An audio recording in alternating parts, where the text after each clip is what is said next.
20 seconds. I'll take it out. We'll still finish on time. Expediter. We'll make it happen. Okay, we are live. We're good? All right, everybody, thank you and welcome to the Parks and Planning Committee meeting for Tuesday, June 18th, 2024. Thank you for being here, and we'll start off with the approval, or actually we'll do a roll call first. Ms. Rimto. Okay. Councilmember Preston, Here. Councilmember Dodwell. Chair Galani, Here.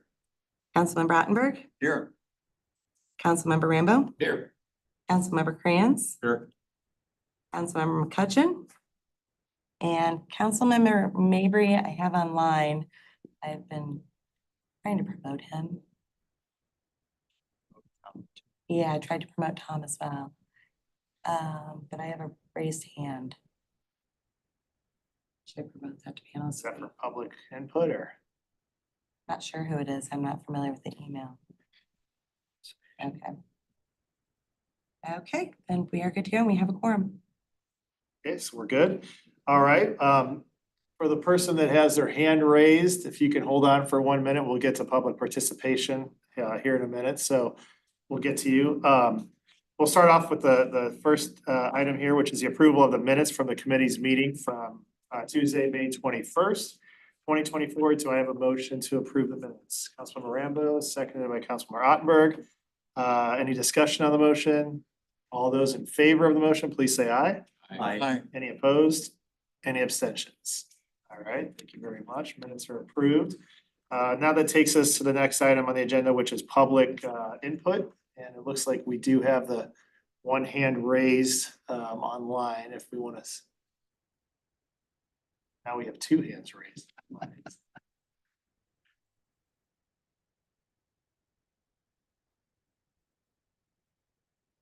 May have been Councilmember Mabry's voting aye on the minutes possibly.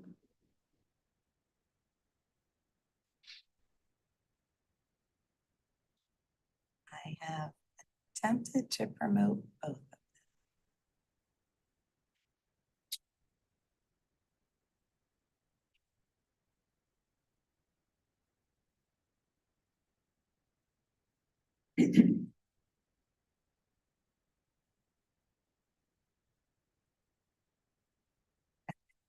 Mr. Mabry declined to be a panelist. And I'm not sure who the other person is.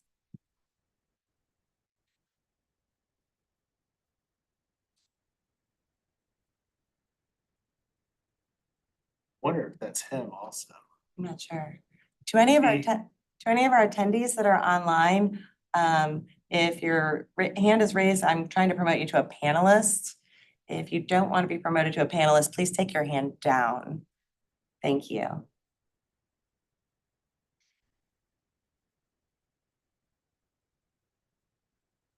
Wondering if that could possibly be Councilmember Mabry logged in with his email. I think it's BM. Mhm.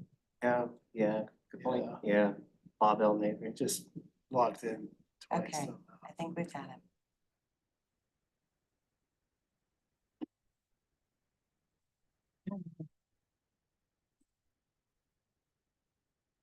So the other one there is not hand that's still up. No. All right, so we have nobody here and nobody online looking to provide public participation. So we'll move on to the next item on the agenda, which will be action items.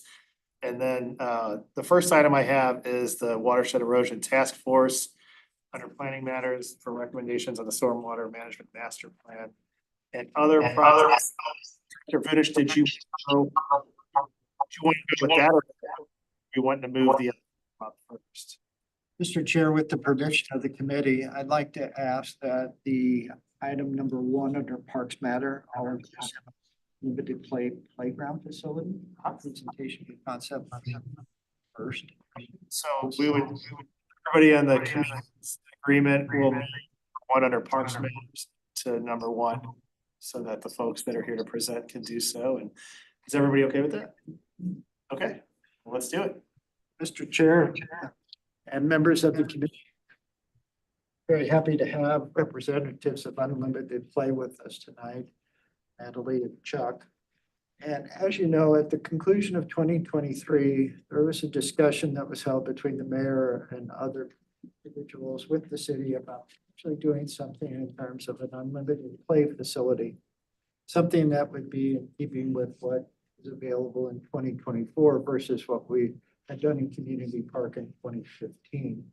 And so the city council was agreeable to proceed forward developing a concept for a play facility in the city of Wildwood. Immediately, we thought of Ms. McKay and her company because they have done successful playgrounds of this nature across the St. Louis region, but all over the United States. And so it seemed like a natural fit for us to ask them to basically first do two charges. One, to come up with a concept, some additional information about a facility for Wildwood. And then the second item, which is not on tonight's agenda, is just we've asked Unlimited Play, Ms. McKay, to do audits of our existing facilities to see how we can improve them for our residents and visitors as well.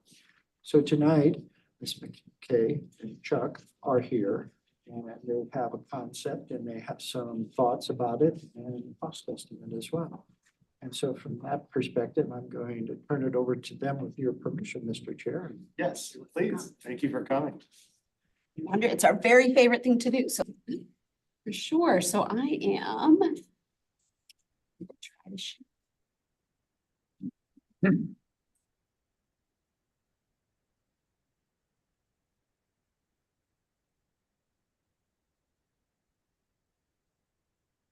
Hey. So Unlimited Play is a nonprofit I started 21 years ago. You'll see my son Zachary up there on the screen. So he was born with a severe disability. And the one thing I decided I could give back was his chance to play. My background is recreation management. It's what I graduated college with a degree in, and we literally measured hallways and were taught ADA accessibility. And then Zach was born and it was the first trip to the playground. I put him in an infant swing, if you can picture the belt around it, and his little body slumped over.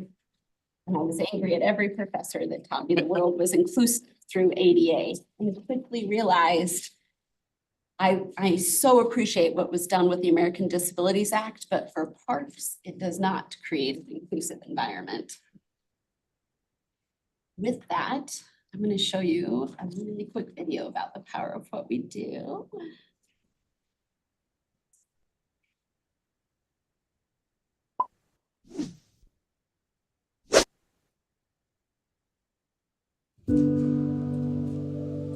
We have a tagline that we use that I've loved throughout the years, and it's where limitations are forgotten and differences are celebrated.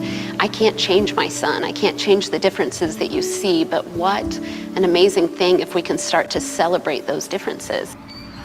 I can just let Gracie go and drive, and kids will just come up and talk to her. But at other playgrounds, you won't see that happen. But there's just something magical about these playgrounds. Braden is a 12-year-old autistic boy. His disabilities are basically, nonverbal and the autistic spectrum. Kids like my son and kids with special needs absolutely have an equal opportunity to play on this playground. So my son was born with a disability that puts him in a wheelchair, and pretty much everything we do is difficult for Zach. Inclusive playgrounds suddenly started to break down those barriers. The little kids don't care anymore. They realize that Zach can do absolutely everything they can do. Probably my favorite memory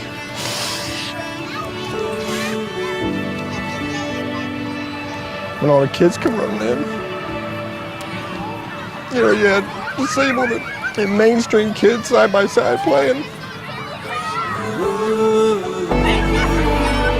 You don't see that every day.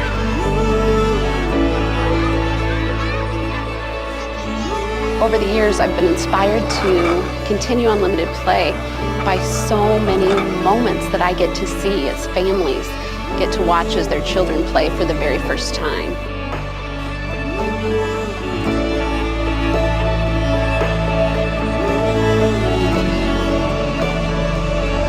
Gracie, how does this playground make you feel?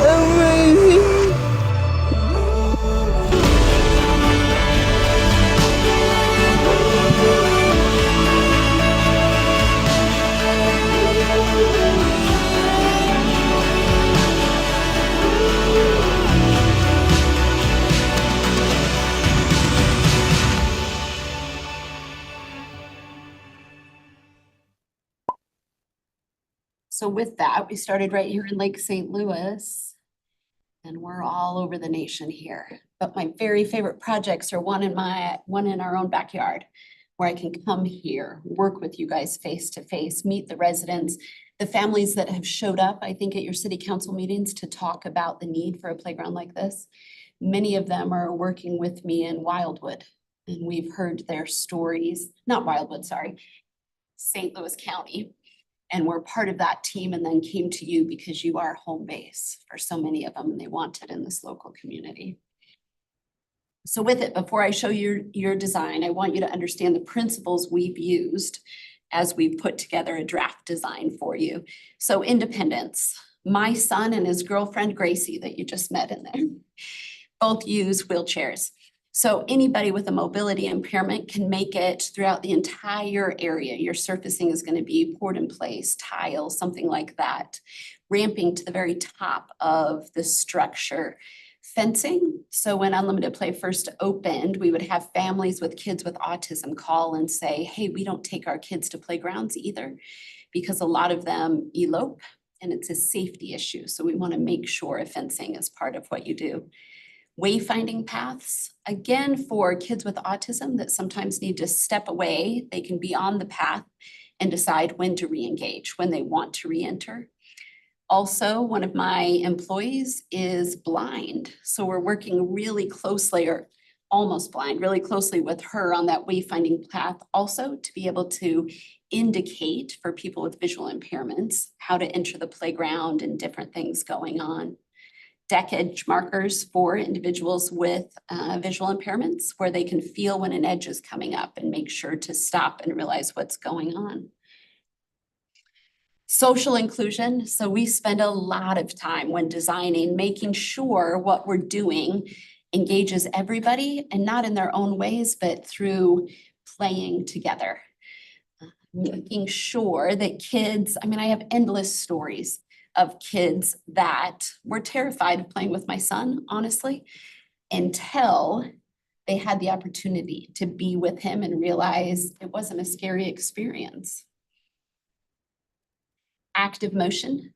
So we'll go back to the autism community, and I sat with the Center for Autism and they said, Natalie, our kids love to climb and they love to spin. And I went home and thought, and my son's in a wheelchair, so how does that all work? So I'll show you one of my favorite products that is a rotating net with a deck on it. And Zach would have to get out, but Zach and Gracie could either sit on that deck or lay down as 20 or 30 kids climb on that net and the entire thing spins together. Really good example of making sure everyone plays. Now I have the opportunity to speak all over the nation, and as I speak at service clubs, someone often will raise their hand and ask if it's just for kids with disabilities. And first I think, well, they fell asleep or something because they watched the same video you just did. But at the base of that question is, will your playground challenge each and every child at their own developmental level, right? We don't want to downgrade your playground to make it less fun, less exciting, less challenging. So we make sure to include 3 different levels of challenge that I'll show you. So here, I think was in your packet that you got is the landscape architect rendering. You will see on the left side is the large playground structure.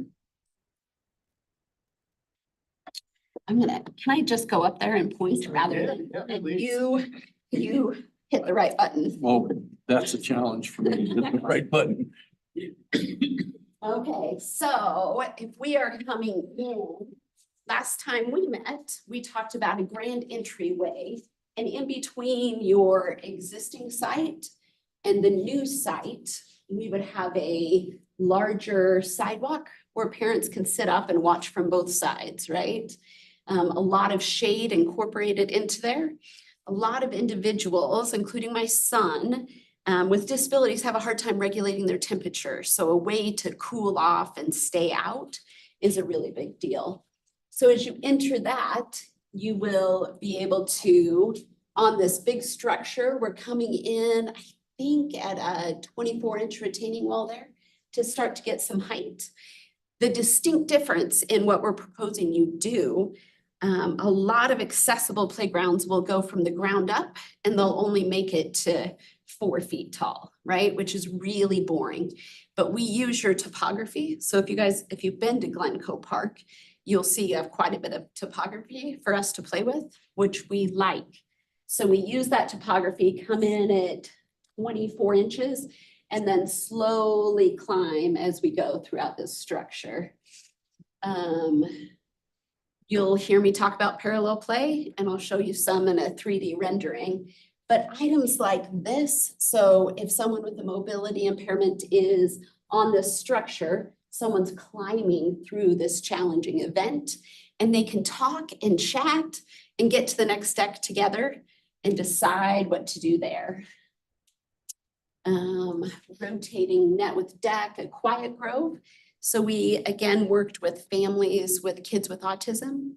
We have a national partnership with Little Tikes Commercial, so then took back what we had learned and developed the Quiet Grove for kids with autism to be able to sit in there. They have fidget spinners, regulate, and then come back out.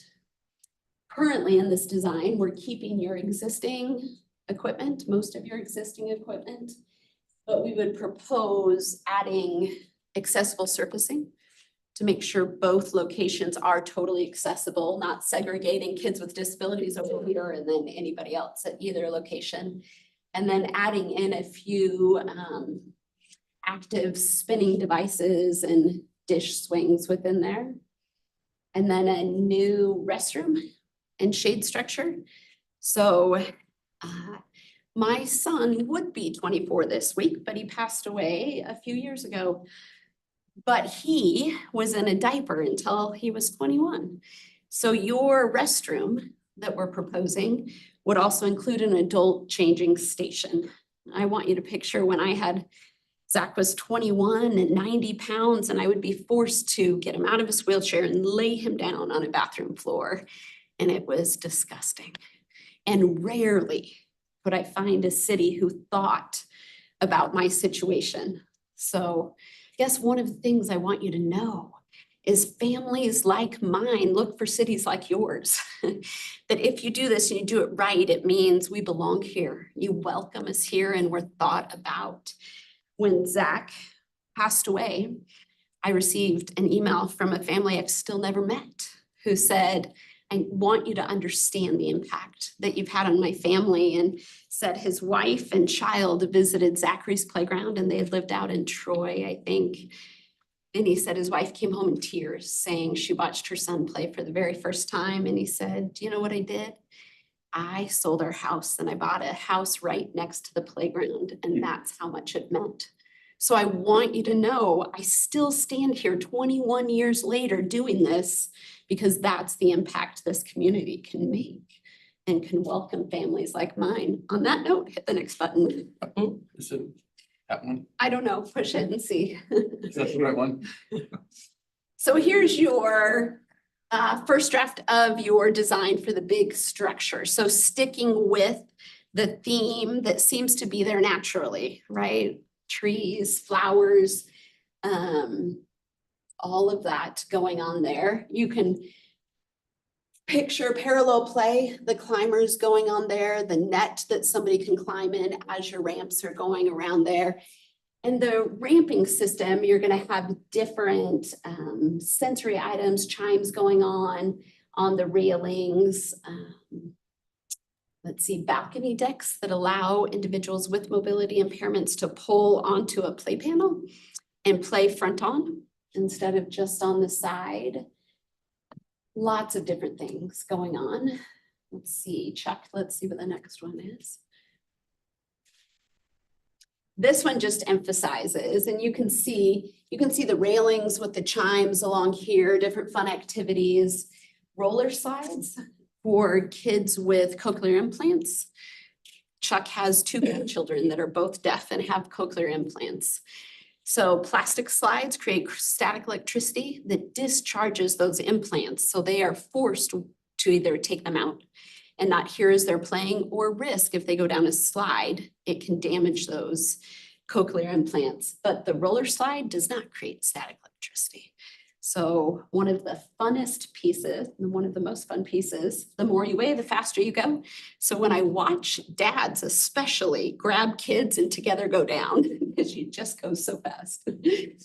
And then as you're picturing this, imagine how rare it is that someone like my son would ever make it to the top of a structure, right? And how exciting this design looks like a clubhouse you get to enter. So whether Zach would ever go down that slide or not, he can be up there as everyone else is at the coolest place and belong and be part of that. Next. Another look at the main structure. Here's your rotating net going on. And then the other piece is a group teeter-totter. So it'll have a back on one side to give more stability for kids that need that. Playing together. Next one. Again, just emphasizing, I mean, there's so much going on, different climbers and activities. Go Chuck. Here you'll see ramping going throughout all of that, but then there's also more of this challenging net that kids can climb through to get over to there also.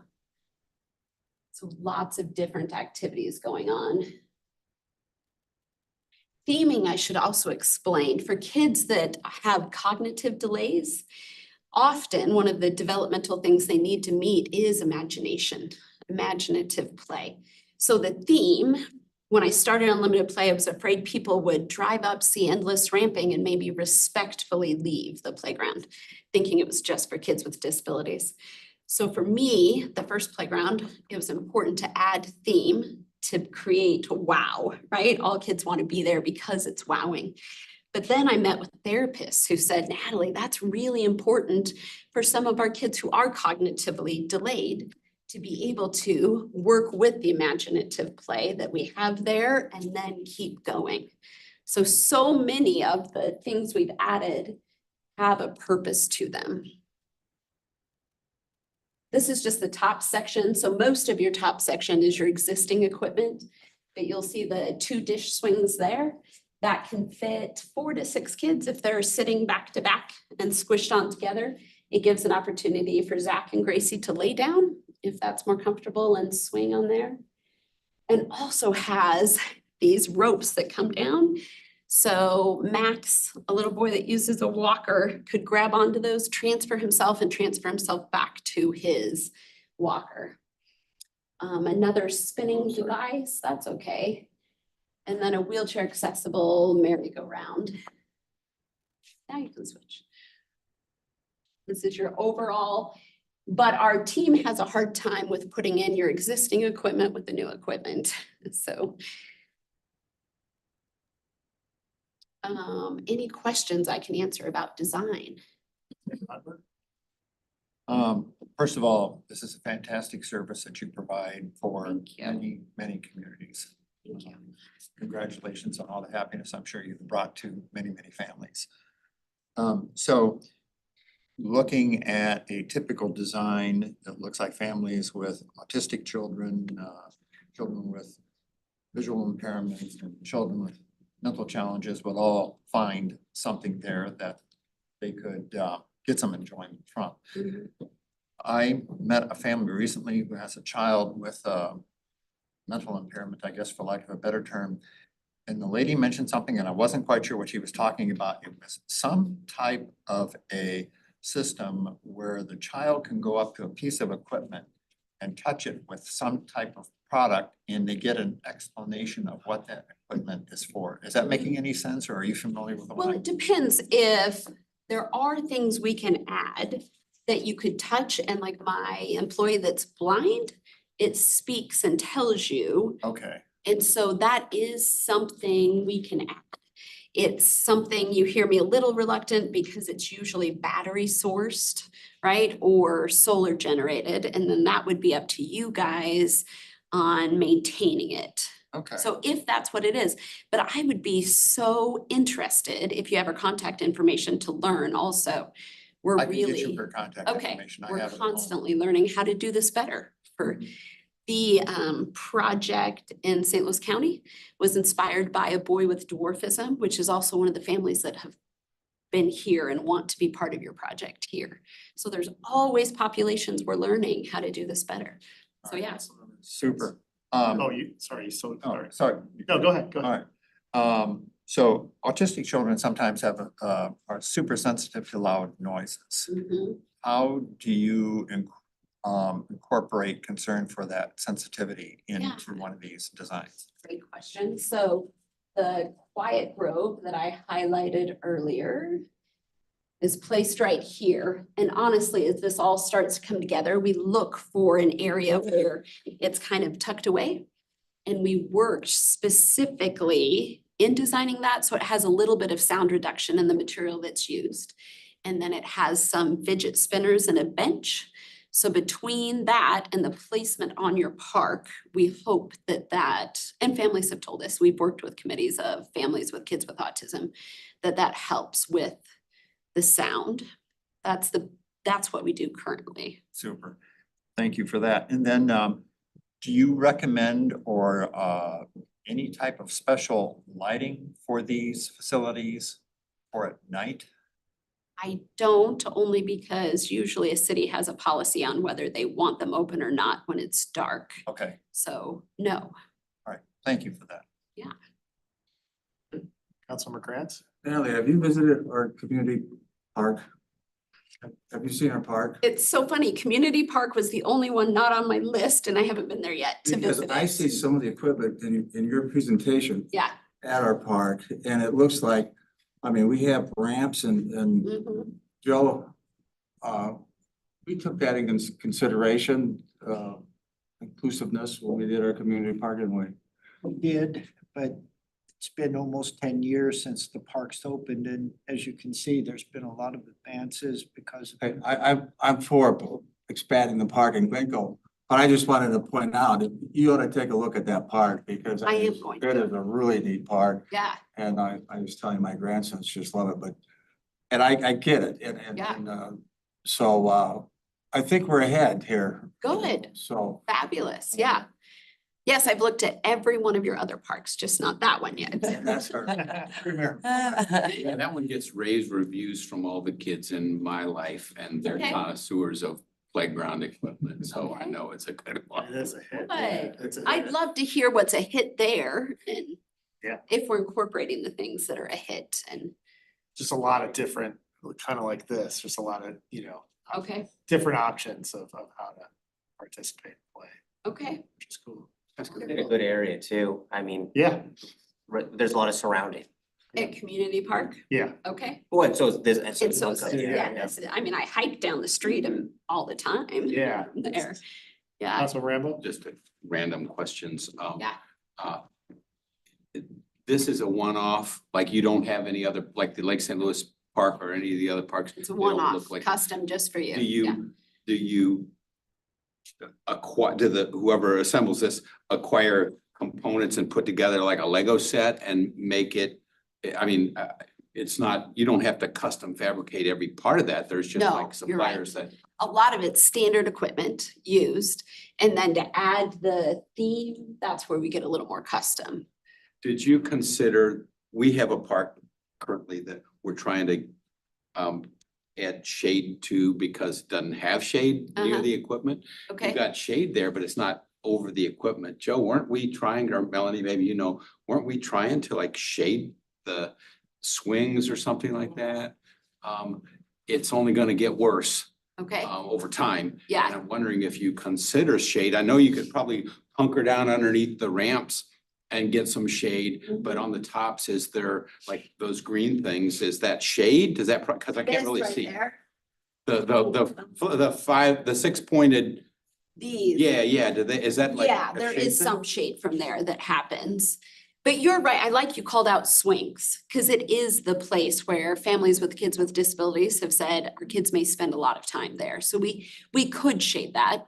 Yeah, I mean, is there a way to substitute shading for some of the, for like some of those things look decorative and that's what draws a lot of kids in, but I'm wondering if you could do the same, like, you know, We, s- fancy colors with a shade. yeah, we could certainly add some shade and replace what you're looking at, add more shade to it, definitely. And shade's always the play value budget and what we're trying to accomplish, right? And that's one of the give and takes, for sure, Thank you. yeah. Councilmember Rodberg? Just, I guess, general comment, I met recently with a family with an autistic child and who mentioned that they moved here specifically for the programs that are available for autistic children within the Rockwood school system. And you know, an installation like this combined with the availability of those programs would seem to be a pretty powerful draw for additional families to want to go out with their own. That's just a general comment. With go that, ahead. I have one Yeah, more sure. thing. Unlimited Play invested in a curriculum program written by the woman who designed Jackie Joyner Kersey's program, and we're just starting to launch into schools. But with what you're saying, it would be amazing to teach inclusion in the schools and then field trips out to your project, right? It would really, you'd have such an inclusive community if your kids grow up that way. Awesome. Yeah, no, I think this is awesome. This is great. I think Really. it's also, you know, I think a lot of times for folks that aren't touched by a situation that would force them to consider something like this, it kind of goes, you don't know what you don't know. Yeah. And so I think that having something like this that allows all kids to play together and be able to accomplish the same goals and participate in the play is something that's really cool. So, Okay. I mean, Wildwood, we pride ourselves on our outdoor facilities Should. and our nature trails and our parks and all that. I think something like this is really neat. I think I support it. Just one thing I think worth noting too on the geography of the matter too, I see this as a really good kind of draw from kind of a centralized area there where 44, you know, is extremely close to that. It's like, what, 5 minutes down the road? So that pulls from Pacific, Eureka, even further south communities that, I mean, I'm not privy to whether or not they have facilities like this, but you know, I mean, 15, 20, 25 minutes away would be a readily draw for something that's centrally located like that, so. And it's central to Wildwood too, so. Could also become sorry. No, go ahead. It could also become a marketing piece for our city Right. in general. And it's right there by the Al Foster and lots of draws right there. Absolutely. Councilmember Rambo? Yeah, this is thinking way ahead, but have you seen any instances where a community would have some sort of a formalized sponsorship program because one of our counterparts who's no longer a council member, Ms. Clark, was an enthusiastic. She got this all going.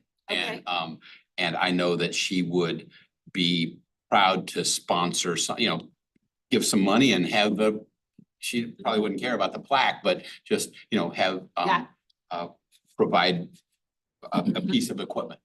I was almost crying in your introduction, so I would do the same thing, and I think some of these other folks here would too.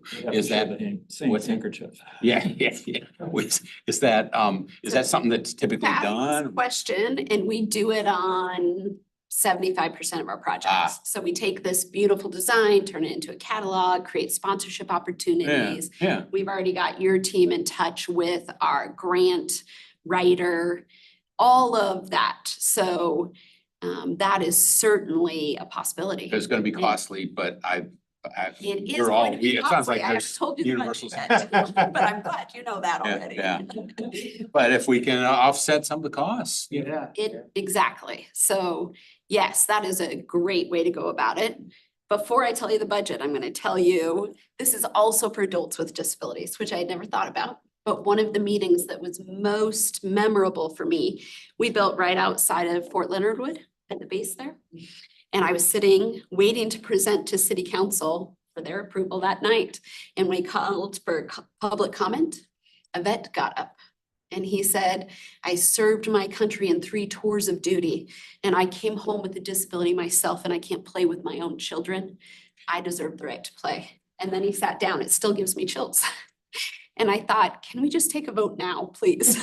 Right? Like, whatever I say is not more impactful than a vet making that comment. But there's vets, there's one of the mothers that I met with multiple sclerosis and she has a 2-year-old and a 4-year-old and she said, I can't climb the stairs. So my kids don't get to play because if they're injured, I can't get to them, Natalie, and was crying.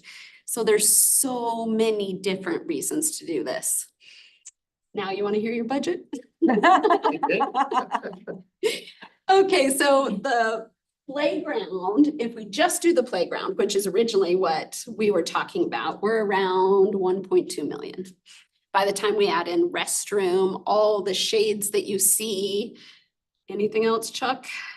No, I think that's the main additional costs were the restroom and the Widening that sidewalk Widening and the the central sidewalk. plaza and all the shades were around 1.8 million. And I'm saying 1.8? 1.8. Yeah, go Just a ahead. question, can we get grant money for something like this? Municipal Park Grant Commission's been very good to the city of Wildwood. They're providing $575,000 for Village Green Phase 1. Okay, And we'll obviously submit a grant application if this particular project moves forward. Ms. McKay kind of understated the conversation we had with the grant writer, gentleman that actually is in Montreal, Quebec. But he knows the St. Louis area very well. He said there are a group of sponsors, donors, philanthropists that just look for opportunities here in the region.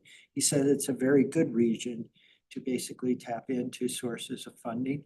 And in most instances, it carries the name of the sponsor, the business, whatever. And I said, I don't see that as a problem for our council.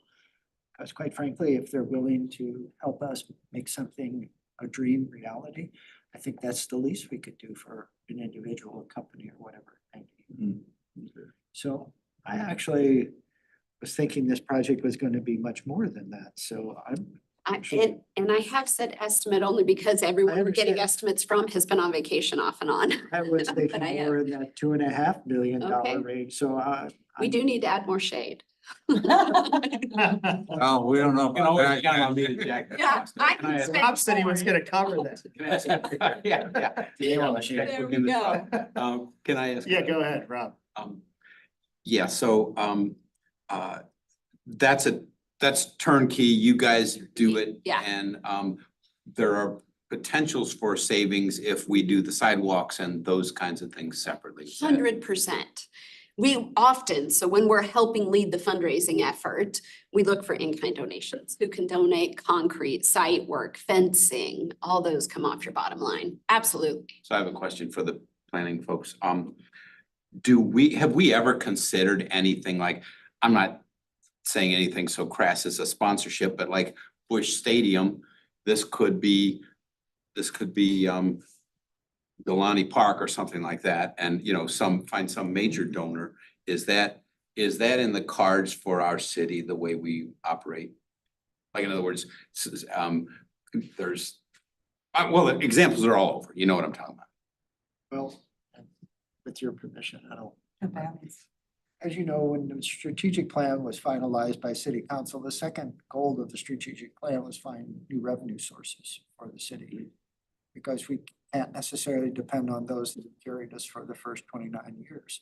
So from the perspective of the department, sponsorships and offerings that are tasteful, not necessarily detract from the excellent effort of Unlimited Play or other park designers. I think that's on the table now with the strategic plan. Like the botanical garden, Schnucks Garden, it's the children's garden. You can go in and play. It's not, I don't think it's particularly accessible, but I've been up there, my ancient butt climbing on these ropes. And And would see like a gate, like Deerberg's Park or something like that. I mean, you could, and what better cause to associate your company with than something like this? I mean, I feel like we could get a fair amount of it paid for. We have great examples of entry walkways, right? Archways with names on it or different sponsor plaques. And it's always dependent on how your city wants to recognize people. But you're right, this is a good cause to give to. And if you can't do it already, it's genuinely my favorite thing to talk about. So you're so local that if there are donor meetings, I can attend with you and I can do the presentation. I'd love to do that. That's part of what we would do or I would do. I think Councilmember Rambo, I mean, you got Ms. Clark to donate, you got me to name the Yeah. park. We haven't even had a conversation. There we go. It's already raised like $1 million without any conversation. All just like that. Yeah. Good job is done.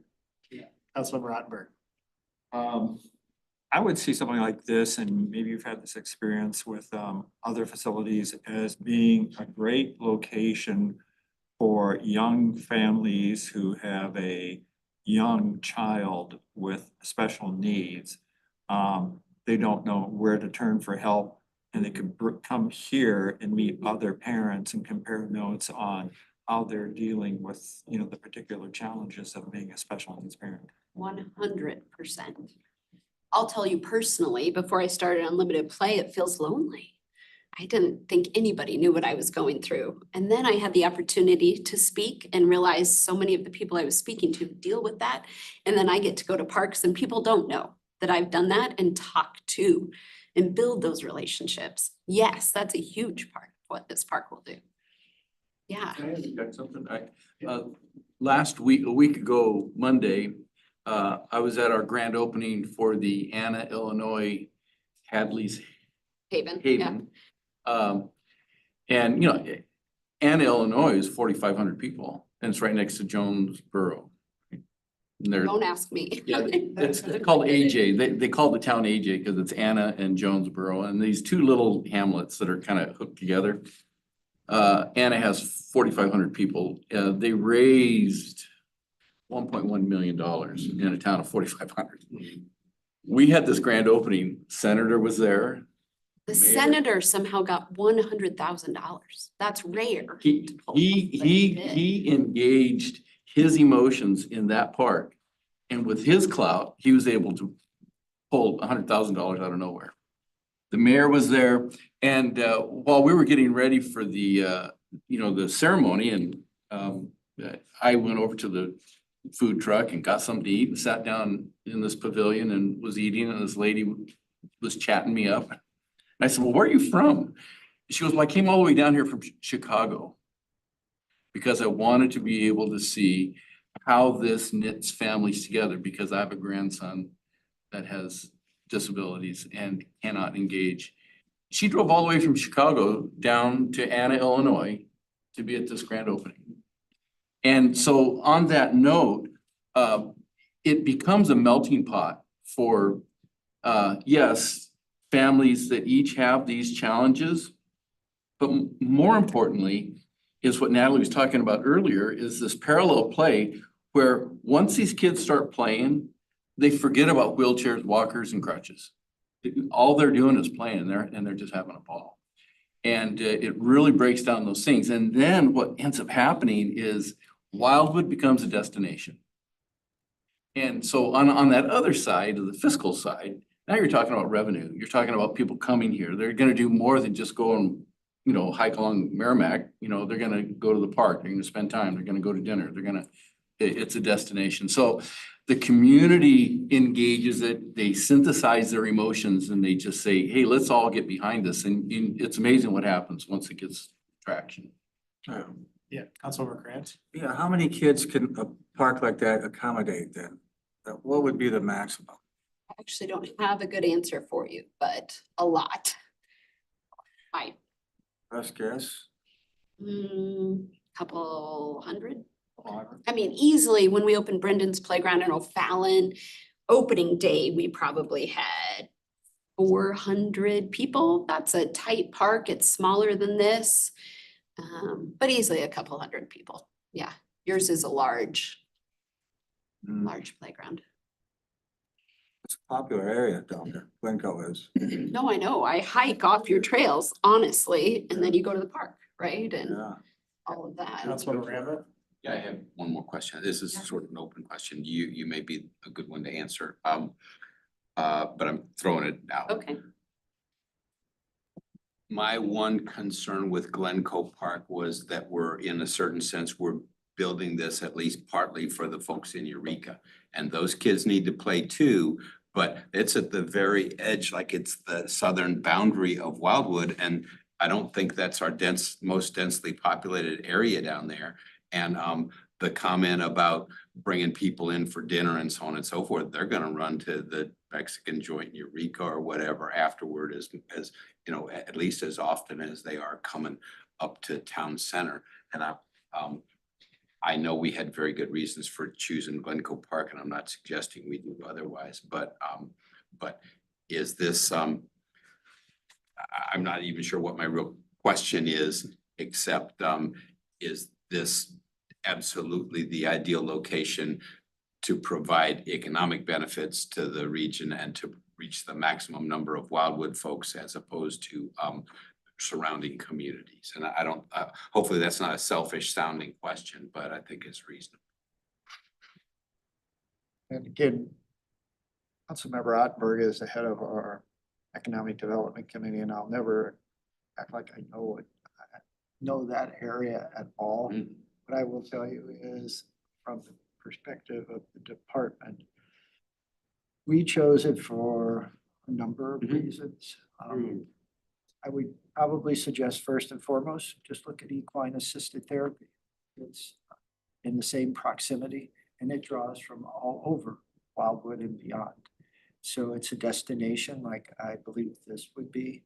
So from that perspective, someone in the Wild Horse subdivisions 10 to 12 minutes away, maybe not as convenient as being 5 minutes away, obviously, but I still think it's a workable location. Like Chesterfield, all those kinds of things. The other reason is, obviously, the first thing that came to mind was community park. On the success we have there, we have the Great Meadow, certainly that could accommodate it. But we're beyond that $3.5 million amount. So anything that would be built there would have to go to the voters. And it's a great, I'm sure it would be approved, but there's just a certain amount of risk to it. Well, it made sense, but Scott, what do you think? With the location in Glencoe Park, I would see families coming from Chesterfield, coming down to the park, and when they're done, then maybe stopping here Okay. or stopping, or, you know, possibly they could go all the way back to Chesterfield for something, but I see them coming back through our community and I see opportunities then for business here. Obviously, the people that are coming from Pacific or Eureka or Fenton, they're probably going to visit the park and then head back in that direction. So to your concern, there's going to be some families that won't leave the park, then come up here before they go back down then to Eureka, Pacific and so on. I'm looking for more incentives to fund this, and an economic development element is one of them. I'm not looking to deprive any kids anywhere. I wish we could build these playgrounds in every community, right? But it's worth asking the question, so. Say, That's like a good question. I live in Lake St. Louis and I genuinely drive out to hike on your trails, right? So if a family like mine that has a child with special needs, I'd come out and hike and then meet my family at the park and stay, and I come through to drive all the way back to St. Charles County. So you will have people that way for sure, coming for both activities and staying at the park for a picnic. We could have a parking issue there too, because I've done the train before and you can't find a place to park. It's pretty hard. So that's something we'd have to explore. It would be extra cost, I'm sure too. Yes, we will need additional parking Yeah. to accommodate this facility and just what we're seeing in the growth of the trail usage, the railroad, the things that the city council's done in Glencoe to make it just a real destination. That railroad, I mean, that fits right in. I mean, you know, Yeah.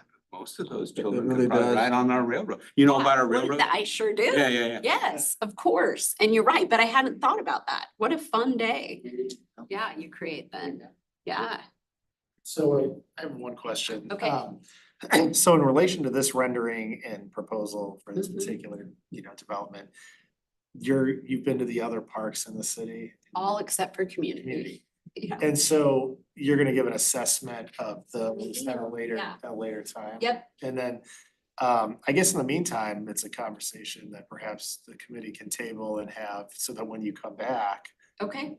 that we can, if there are any other additional ideas of locations or to Councilmember Rambo's point, I do agree with that to a certain extent. I think Glencoe's a great area and there's a lot of attraction there to, like you said, Director Vudich, but I also think that perhaps if similarly to how we're bringing the pickleball towards here to town center to draw people into here, I think if we're gonna have something like this that's very unique and, sets a standard and is a draw and a destination, if there was a way to somehow bring that into the town center area near the village green or somewhere in the vicinity thereof, I think that would just take something that's already great and make it a home run. I don't know if that's possible or if there's even land anywhere in this area that's something that could be done with that, but I think it's worth a conversation or investigation on some level. Village Green is 6 acres. And as I've told you in multiple reports through the city administrator, we've been waiting 2 months for a land disturbance permit. We're using an acre of ground. So do the math, we have 5 acres. Now, the reason Village Green wasn't necessarily at the top of the list is we did that 1.5-year process with the community to identify facilities that they wanted to see in Village Green. And we do have a playground facility. So the question becomes, could we basically insert this facility, the one that was designed by Human Nature, CDI, the 2 consultants? So there's an opportunity there. We're not bumping up against that amount. We'll be pretty close if we go to that 1.8. Because as you know, the project now is just under 2 million. I think if we're gonna be putting a playground in Village Green and we're considering doing something like this that nobody else around us is doing or has done, that's gonna be a destination, why wouldn't we want it in the centerpiece of the hot spot of the city, right in town center? It's gonna draw more people. It's also gonna be a much better showcase. And it's for all kids, right? Cause everyone's gonna be coming to Village Green for concerts and different attractions, and now makes it even more inclusive of a total concept, in my opinion, because if you're there for a concert and you have disabled children, they can play with the other kids that are playing, and I don't know, that's just my initial thought. There's more conversation to be had, but Councilman Rambo? Two random thoughts that popped into my head. Number one is, I was gonna joke about everybody wants us to buy 38 North, so we should just buy that. I almost said that too. One of those houses across on the north side of Crestview, that might be in the cards. And we also have, I think this is, I'm not sure the scale is right, but Route 66 Park, I would love to do something useful with that instead of that goofy $2 million plan that we came up with. It's a 1/2 acre, and that 1/2 Parking. acre, probably 20,000 square feet is the underground detention for the project. So you really can't, you could do parking there, but I think we only had 8 or 9 spaces. So it'd be the 10 pounds of potatoes in a bucket. Yeah, okay, sure. Yeah, I just think that once again, if we're gonna be, the conversation around the potential development you just mentioned and anything else that we're talking about in the town center area is all driven around the economic development concept and driving traffic to town center by way of residential development, potential commercial development, businesses, restaurants.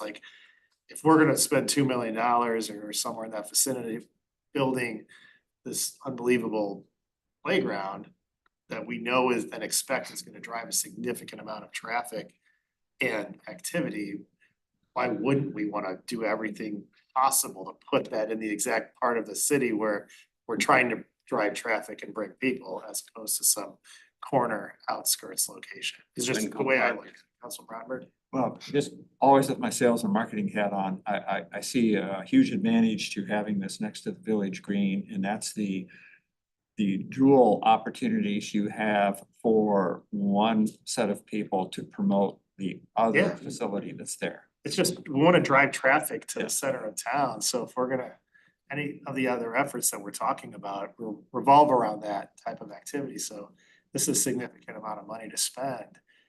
If we're gonna do it, and we're gonna be able to get grants and things to do that and help out and sponsorships. I just think, it's just bringing people to the exact area that we're trying to bring people to. Couple of thoughts.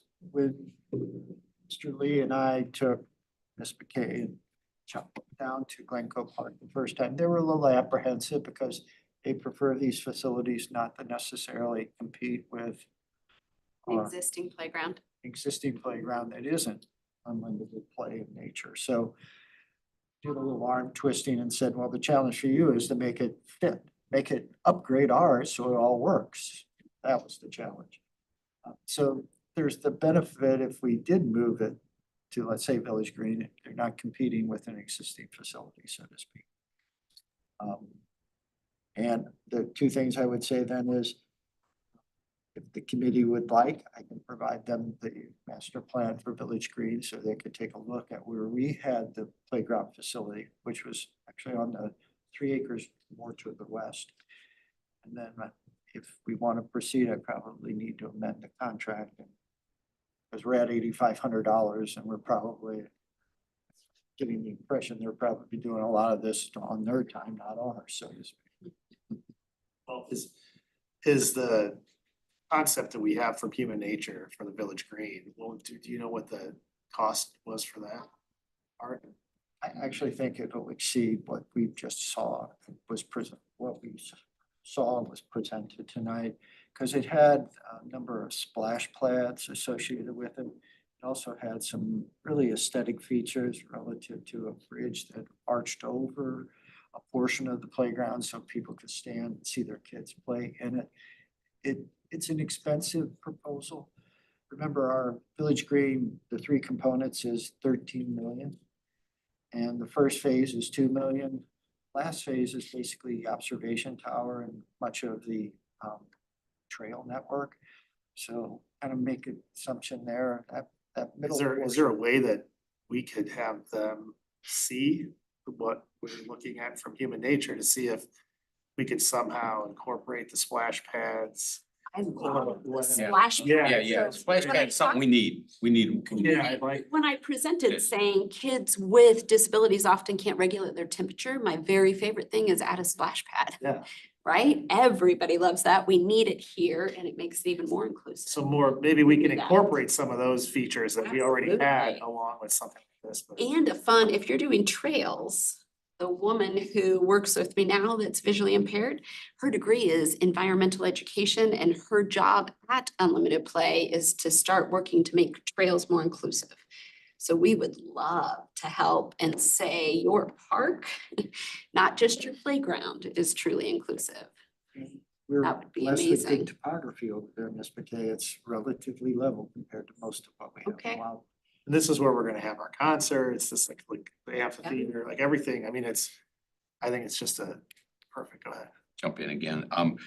Yeah, the observation tower is destined to look down on 38 North and it just is. And so I love the fact that we've got a high spot and we're gonna have a watchtower, but unless it's taller than the surrounding roofs, it's not gonna be, it's better in concept than it is in execution. So I'm wondering if we could somehow shoehorn this into where that goes, because I don't know how much real estate we have that's unallocated in Village Green, but somewhere near a town center. I think Glencoe Park is the perfect place to put this in every sense except the economic development thing, which was our original concern. So what do you think about that, Joe?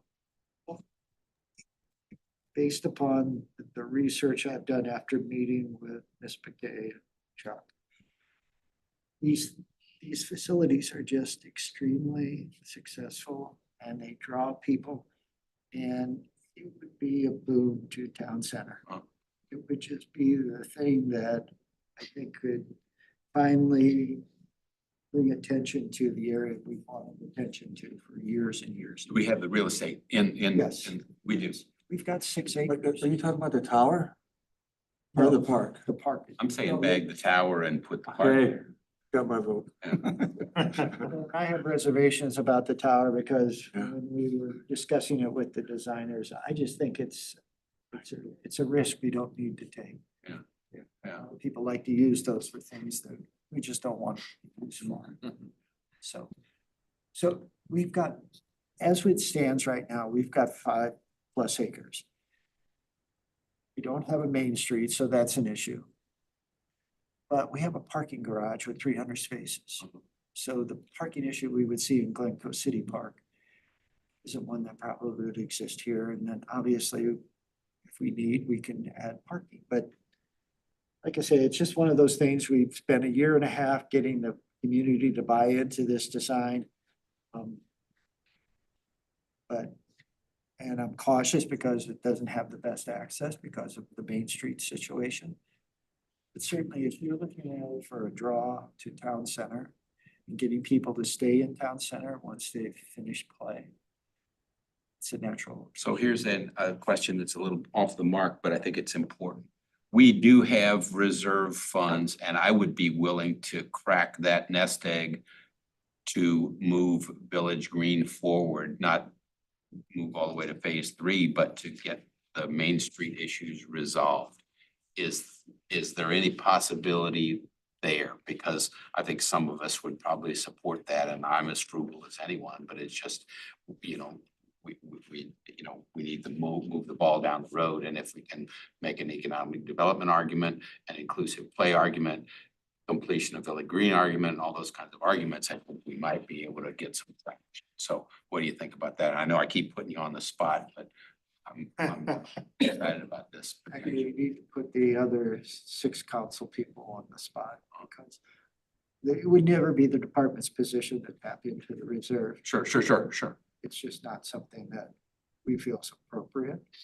But that's a decision you all have to make as city council member and reflect the constituency you represent. Yeah, Councilmember Farmer. So I'm actually not on this committee, but Oh, but you are a council member. We're gonna go ahead and let you speak even though you didn't sign up for public participation.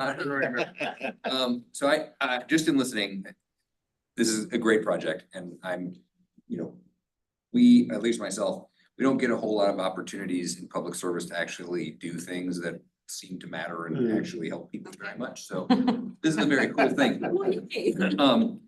But I do think the idea of bringing it to town center, I was going to send an email just to suggest that, so glad that you guys did, but we're also in a unique position in that we do have Village Green just starting. Obviously, we have some plans in place, so I'm not certain if you guys are the right group to do it, but in moving something like this here, I think it would be not a bad idea to have somebody double check. I'm sure we're gonna be ADA compliant and all those things with Village Green, but like, I know at least for my kids that go to Green Pines, they've had a number of different kids that have a lot of different kinds of special needs, and I see them often at our back to school events.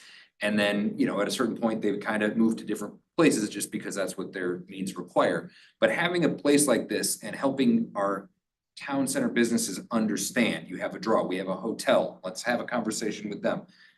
There has to be a restaurant somewhere in the world that specializes in people with special needs and there's lots of vacant spots here. So it could be a real economic draw. And it also is because we're not having to retrofit anything at this point. It's all a giant pile of dirt currently, and most of it hasn't even been touched yet.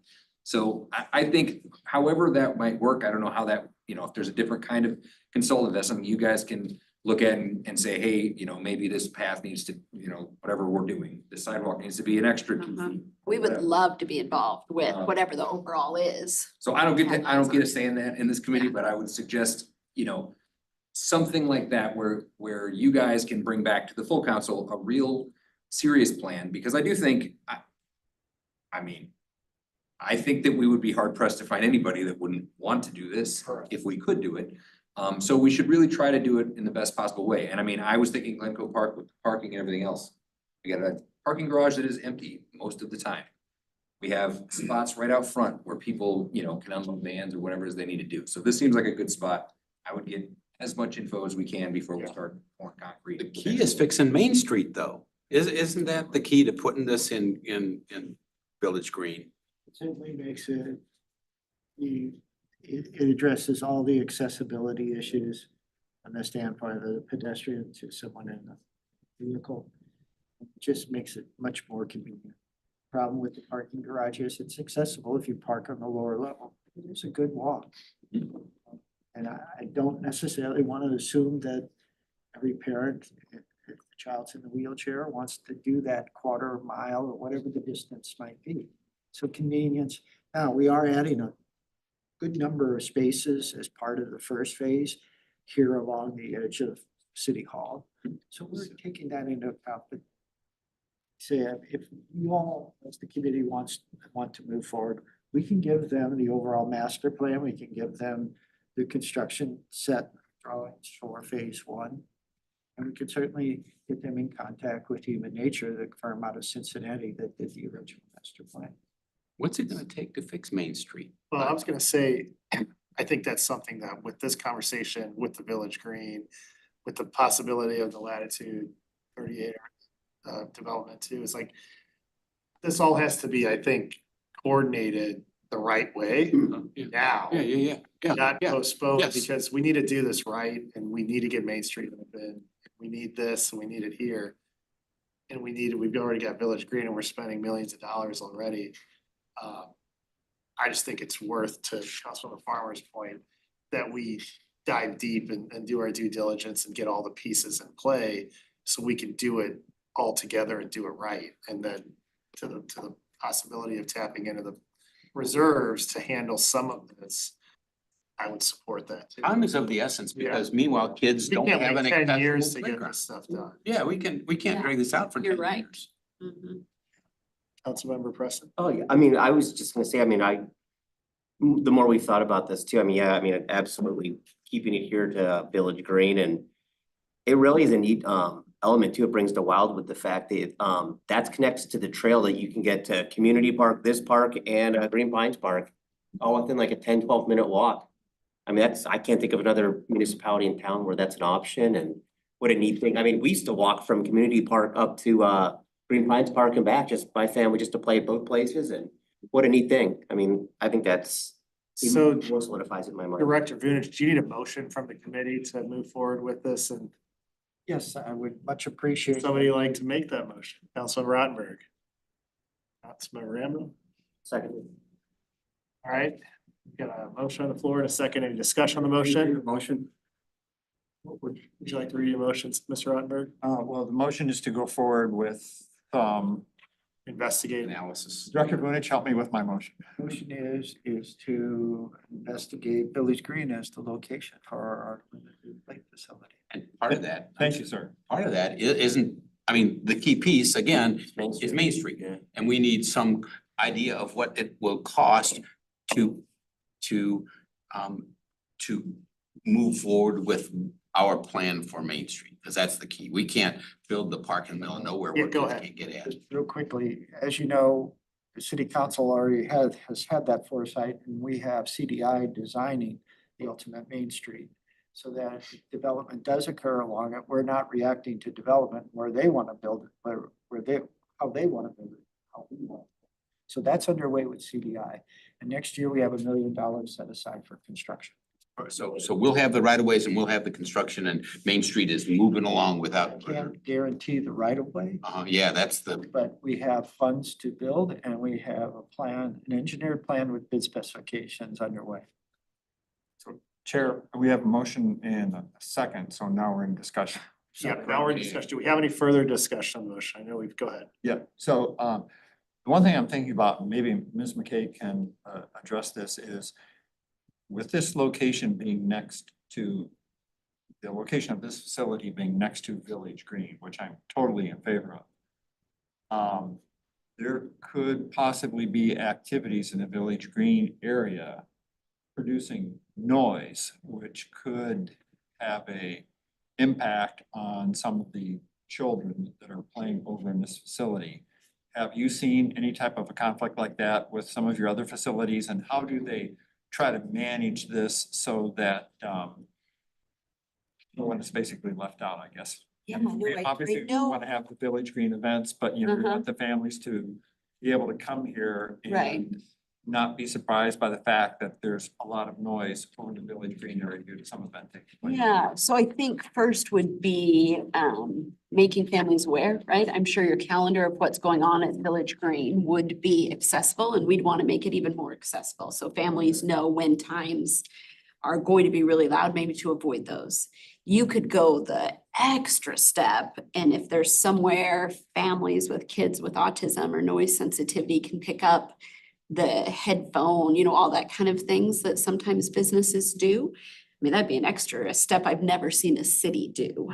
But Okay. if you want to, and if there's a place to connect or a business within this area, I think it is Regions Bank that came out and said, hey, we have these packages for sound reduction that you The can movie pick up at our theater bank. has them, and it's right next door to Village Green. Yeah, so what an amazing extra thing you could add and say, hey, if you need noise reduction, go to the theater, or the theater's providing these, here's where you can pick them up. I mean, that would be a step I've genuinely not seen any city do yet that would distinguish you for that. And good job even thinking about that that could be an issue and recognizing it. Yeah. Yeah, Councilor Farmer? Yeah, I don't get a vote tonight. Yeah. Suggest. I think putting it here would be a great idea, but I'm also a big believer of counting on the experience of our consultants and people like yourselves that do this full-time for a living. So I might suggest, since you guys haven't looked at Community Park. Yeah. You know, look at Community Park, look at here. I love it being here, but I also don't love the idea of necessarily, you know, shoving a square peg in a round hole or whatever, just because economically we think that would be the best thing to do. Okay. So, I mean, I don't know if that is necessary in the motion, Joe, to say, hey, we would like to really assess. Is this, we'd like to put it here, is this the right spot? Is it Glencoe? Is it Community Park? Because then we're gonna have those answers. The people that aren't in here may have that question, it's already. Yeah. No, it's fair. I mean, we want to get as much information as we can on. Should we amend our motion then? Yes. If you Okay. wouldn't mind putting along with Village Green Community Park, and I can provide both set of plans to Unlimited Play. So I am okay with that. Are But you also said, Mr. Director Finish, though, if we did look at Community Park, we would have to go to the voters. That's correct. I hate to see it in Community Park anyway. You know, Just, I'm excited about Village Green if we can fix maintenance. I might be the only one harping on that, but I think it's critical because it would impose delays otherwise, like the pickleball, the hard surface courts. Well, just with Main Street and Almagway and the different restaurants and the Net Martini that's opening, I mean, it's just a great way to drive additional traffic. People are gonna come play, they're gonna go eat, they're gonna get ice cream, they're gonna need drinks. I mean, it's just a. Ideally, it's it would be here, next we door. just don't want it to appear, which it isn't, that we're Shoving it. putting it where it doesn't. Yeah, no, I think we need to take a look and make sure that we've got all the information to support it. Hey, this is what we think might be the greatest location. Is it really? Like, to your point. City Administrator Lee, did you have a question? Yeah, I was just gonna I was gonna clarify with Mr. Farmer mentioning, I thought he was referencing Glencoe Park, so I was just clarifying if he was wanting us to look into Community Park as well. But the other item was just keeping an eye, we are at 2 million right now with the Village Green, so I believe if we went with the full option, if we had some canopies and well, the restrooms are already built in, so that would save us some costs, but this could approach that number as well, where we would potentially have to go to the voters, which I don't think would be a bad thing, because I think it's a Village Green's a very good looking project, but just something to keep in mind as well, that we would be closely approaching that number with the current cost and then adding those to it. The department in the process of looking into this with Unlimited Play can also make those assessments and let us know what we're looking at. And then that's the other thing too, is if we were gonna get grants for a part of this, would that offset what would require us to go to the voters? According to the city attorney, it's city funds used for the project, so grant funds are not calculated toward that overall amount. Perfect, okay. Sounds good. I think seemingly we have, I would imagine, overwhelming support to move this thing forward and push the motion forward that we have on the floor. So without any further discussion, do a voice vote. All in favor of the motion, please say aye. Aye. Any opposed? And any abstentions? Awesome. Well, thank you so much for the presentation. And we look forward to hearing more from you guys. Wonderful. Check out the community park. I Yeah. will. It's on my You'll list. see it. Yeah, for sure. All right. Thank you very much again for your time. Thank you for the time. Yeah. We'll go back to planning matters and we'll start out with number one on the planning matters for great consideration items, and that is the watershed erosion task force and recommendations on stormwater management master plan and other project considerations. And for that, we've got Director Vunich and Councilmember Farmer. Yes, Mr. Chair, thank you. Mr. Chair and members of the committee, we have an honored guest tonight, Mr. Farmer, who is our chair of the Watershed Erosion Task Force. And offered to come and help present this particular item. This item, for the most part, has a couple of components. And I'm going to kind of set those components and then ask Mr. Farmer to basically add anything he would like. As you know, the city council authorized a report for qualifications to be submitted to the consulting community relative to a stormwater management master plan.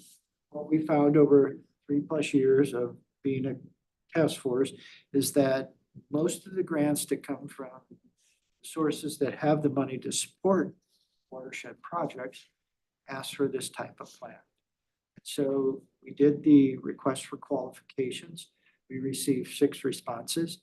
From there, I'm going to let Mr. Farmer kind of take it because he was integral and kind of managed the process that we're at today. Yeah, so it's exciting because we have been working for a very long time and it kind of felt like we weren't actually doing anything for a very long time. So we did some interviews, we interviewed some great firms on this. We came back with a lot of knowledge that even after a lot of pretty exhaustive work, we hadn't really kind of uncovered yet when it comes to being able to hopefully get some grant funding and different things like that. And then it also helps us because in a similar way, I would say, to how we approach the trash situation, you know, we have a very large city and it has kind of 2 very different setups. And so when we were putting our idea together for our plan, we sort of divided the city in 2 in a way to make sure that we're addressing all of our different watersheds, because we've got 9 of them. There's some that they just have different needs and different things. At the moment, most of our efforts have been kind of addressing Cox Creek, which everybody kind of felt was the worst one at the time. We still pretty much feel that way, but that doesn't mean we don't have other things to deal with. So we've got a plan put together to approach a couple of these different firms that we brought in. All of them are incredibly qualified, and I was excited because a couple of them are people that I wasn't familiar with from a city standpoint. They've done cool things, but it's always nice to bring in a different look at things. And so especially when it came to the funding component and some of the public outreach that's necessary and things like that, it's gonna be some exciting stuff. So between that and our detention basin plan that we've got coming together, which is to look at a couple of the big detention basins, basically in this part of town. The biggest one happens to be in my subdivision. That's just how it worked out. But the idea would be to try to enhance those to alleviate pressure on the system so that as it's approaching some of our really damaged spots that are super expensive, we can try to kind of double team that. We'll fix what is broken, but we'll also alleviate the pressure upstream. And then we'll start looking at every other part of town as well. So it's an exciting time because we've got a lot of good people working a long time, and we're officially ready to start doing some things, which is great. And I'm happy to answer whatever questions we have. I know we got a couple new council members that you guys might not be super familiar with what's going on, but it's exciting. So the first step is to get the consultants. Right, so we're kind of working it as like a multi-pronged thing. Sorry, Joe, you can. No, I was. So the idea would be, we've been piecing together a couple parts. So a couple of them, we identified kind of our major fixed spots. There was 9. We kept whittling it down. The biggest one is what's called the triple meander, which is basically behind Elegant Child at Strecker and Clayton. It's probably a $3 million project to fix. It's quite expensive. It's also very important because if that goes, we're in real big trouble. So what we've done is we've kind of been working concurrently to get a couple of these projects going where the city is funding it. We had $500,000 in the state budget coming our way last budget session. The governor line item vetoed it. We've asked for $350,000 this time. We're hopeful that he won't line item veto it again, but you never know. And so the idea would be, we've got a couple little projects and then the master plan will be an all-encompassing thing that's not just actually the city itself, but it stretches out a little bit. That's sort of a federal component to what we're doing.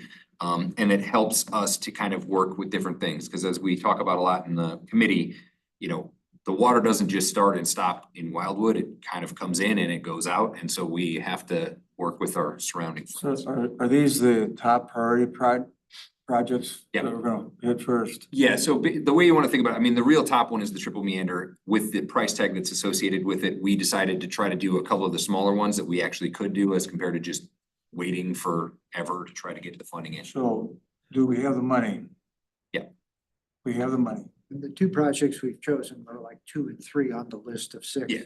So it wasn't like we went down to 6, 5 or 6. We actually skipped the top one, like Mr. Farmer mentioned, because of just the cost. But we went to the next 2. Oh, And it's a enormous drop in price from 1 to 2. sounds good. Yeah. Yeah. So you're seeking then tonight, level committee direction to move forward with. Yes, Mr. Chair.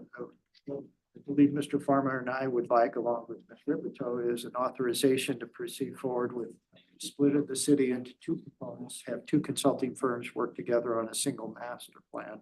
And then the 2 firms that weren't selected for the master plan to actually work with them on the 2 projects that are in the queue. So 4 interviews, all 4 would get a project based upon the success of their presentation. So it's more of just the interviewing and the allocation. So who's gonna work on what? Interviewing's been done. As a task force, we basically kind of suggested who we thought would be best in the floodplain. So Director Vunich is reaching out to those people to make sure that they're cool with the idea that we came up with.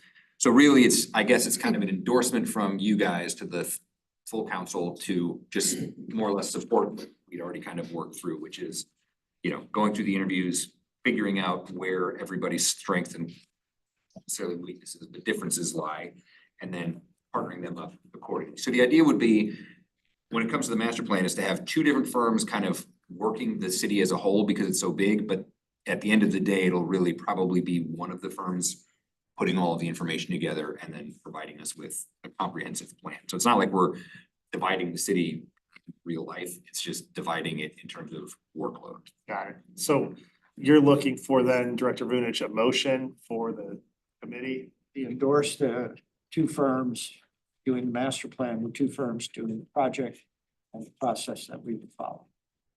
That would go to council, and then the budgetary considerations are already in place. Yes. You're not asking us to recommend it. We kind of anticipated this approach from the past. Make that motion. Okay, we've got a motion on the floor to move forward with the recommendation.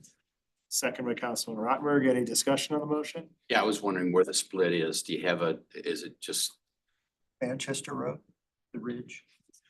oh, you're splitting north from south then? North Different of split, that's Manchester fine. Road goes to the Missouri River, south of Manchester Road basically. goes- Sure. Yeah. Okay, that makes perfect sense. Yeah, Cool. okay. All right, well, if there's no further discussion on that, then all in favor of the motion, please say aye. Aye. Any opposed? Any abstention? All right, see you.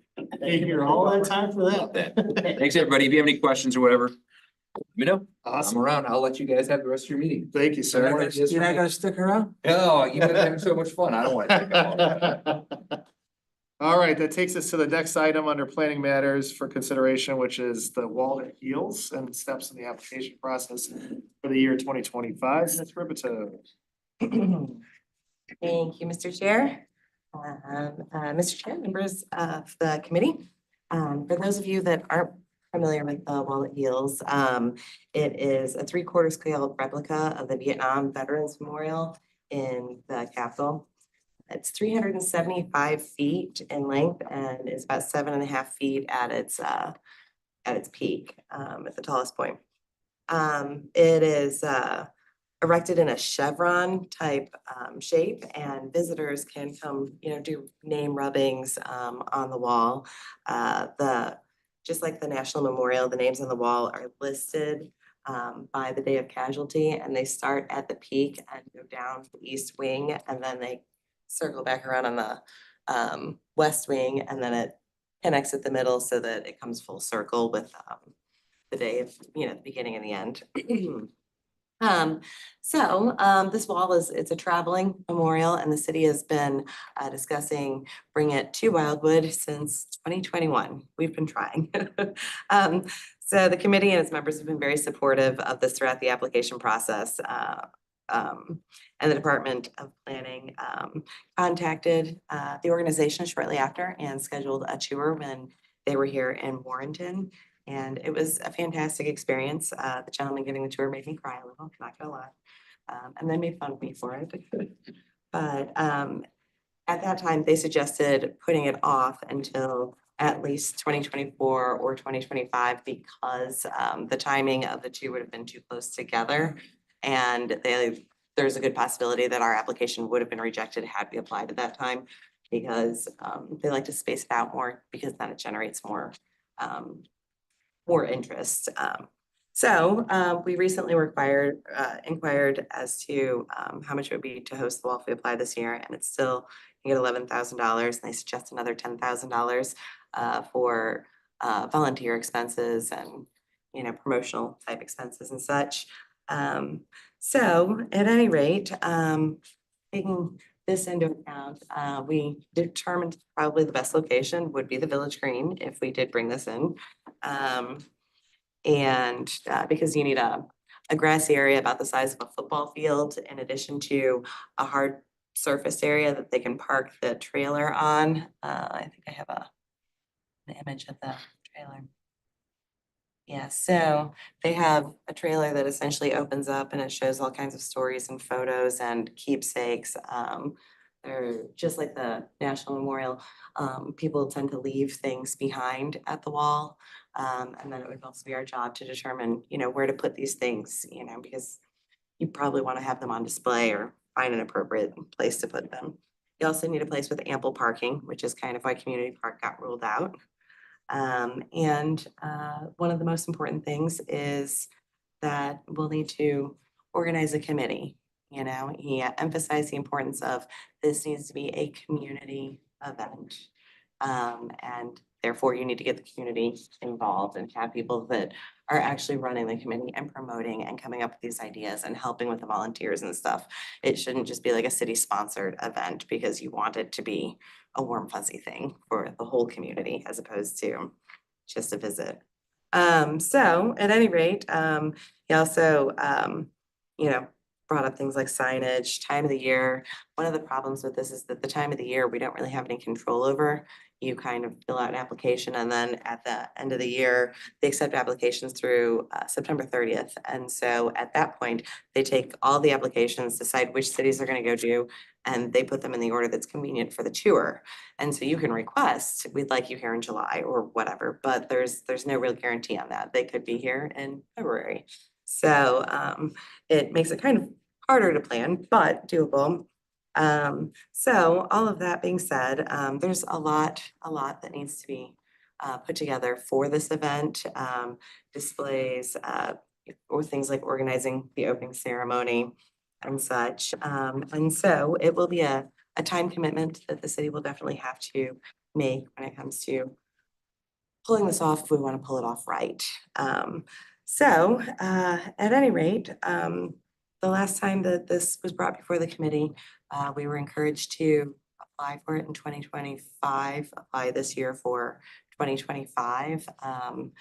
However, there are a few issues, just that there's really a lot going on currently with Village Green going on, the all-inclusive playground, the African American History Trail, the Route 66 grant program, SNL Cabin, Village Green, you know, and whether or not Village Green will be completed in time if we happen to end up with a January arrival. And now that we are throwing the all-inclusive playground potentially into the mix there, that could also thus further complicate things. And so although we are very eager to bring it here and would love to bring the ball to Wildwood and think that it's a fabulous location for it, the department isn't quite sure if applying for next year is the right move at this point, and is seeking the committee's guidance as to if he thought of moving the application to next year for 2026 would be more appropriate. So, thank you for the presentation. Sure, thank you. So you're looking for us to just give you guidance or actual motion to push it? An actual motion, yeah. Motion to push it forward? Yeah, because we had a motion for it to apply this To year for delay it. next year. Yeah, so I would say, would anybody like to make that motion first? Anybody would, Motion, yeah. a second. Okay, now discussion on the motion. Is anybody, Councilmember Krantz? Yeah, so it sounds like your plate's pretty full and that the Village Green is not gonna be ready for something like this, but this is really cool. This is during my era, you know. I know a lot of events, so we need to stay with this, and when the time's right, let's do it. Absolutely, Get our volunteers and do the right thing here. absolutely. So I'll make, We got the motion, we got a second. So without any further discussion, all in favor of the motion, please say aye. Aye. Any opposed? Any abstain? All right, moving right along. We got time to make up. Thank you, Melanie. You're welcome. All right, that takes us to the Department of Recent Development Trends. Does anybody have any questions or concerns related to the recent development trends within the city of Wildwood? Okay, seeing none, we'll move right along into the Parks Matters, which takes us to the second item on the Parks list, which is the Pond Athletic Association use of city funds from 2023 and upcoming allocation. Director Rudish. Thank you, Mr. Chair. Mr. Chair and members of the committee, each year for the past decade, the city of Wildwood has provided a grant to the Pond Athletic Association for the activities it provides not only to Wildwood residents, but others. Typically, that amount has been $5,000. It is budgeted each year at the start of the fiscal year. And for the most part, we do an accounting of the past year's use of the $5,000. In 2023, the Athletic Association put the money toward the Training League. Training League, as this is described in the memorandum, provides the greatest amount of activities or services to Wildwood residents, younger kids. And so in this particular instance, the Training League would be the target of the funds for 2024. Therefore, the department is respectfully requesting the committee authorize the allocation of the $5,000 to Pond Athletic Association for year 2024. Awesome. Anybody like to make that motion? May I ask a question first? Sure, go ahead. So Director Vonich, in your opinion, the use of the funds by the Pond Athletic Association, you think, are you comfortable with the way it's being used? Yes, I am. Obviously, the benefit to the Training League goes beyond just Wildwood residents, but clearly when we have the rosters, which we check, there's probably 65 to 70% of the Training League is younger kids from Wildwood. They also use it for maintenance, uniforms, awards, things like that. But all in all, I think settling on the Training League, which was a recommendation of the committee in past years, was very appropriate. So you audited then? Yes. Okay. In the past couple of years, the committee has asked about the financial status of Pond Athletic Association. For the year 2022 to 2023, they're working at about a $19,000 deficit. So their expenditures exceed revenues. So our money does help. I will make that motion. Okay, got a motion on the floor. Got a second? Second by Councilman Preston. Any other further discussion on the motion? Seeing none, all in favor of the motion, please say aye. Aye. Any opposed? Any abstentions? It's a great facility, so good for that. And so next item on Park Matters is Partner Park, which is portable water well for future use. And Mr. Chair, thank you. Mr. Chair and members of the committee, as you know, Portner Park on Hinton Road was donated by Joanne Yost to the city of Wildwood several years ago. Since that time, we have been working toward forming a task force to help us with the planning efforts. But also, we have been looking forward and trying to figure out what things do we need for that future effort. And one of them is an item that we don't have at Al Foster, or Glencoe City Park, or Bluffview Park, and that's a potable water source for drinking fountains and potentially at some point in the future, restrooms. There is a water well, potable water well, on Mrs. Yost's property. And typically with the demolition of the home, the well is kept according to Missouri Department of Natural Resources requirements. Tom Kelp, the contractor that is doing the demolition of the home, made a plea that it is something that it's very valuable. If at all possible, could we keep it instead of capping it and then having to do potentially a new well or something else in the future? So that started a process with the Department of Planning and Mr. Kelp Contracting, and ultimately Authorized Electric, which does most of our electrical work here in Town Center and our park properties, came back with a cost to basically underground the new electric line to the well and install a panel that can be used for parking lot lighting or any of our electrical needs in the park in the future for $25,000. Mr. Kelp Contracting agreed not to do a pass-through as the general contractor. He just basically provided the bid from Authorized Electric. It's a little higher than I had hoped. And so from that perspective, it's being brought to the committee for direction. There's a benefit to having potable water on the park site. It's not a cost we anticipated as part of the demolition. We do have the funds to accomplish it. We have $50,000 set aside in Portner Park as part of capital improvements.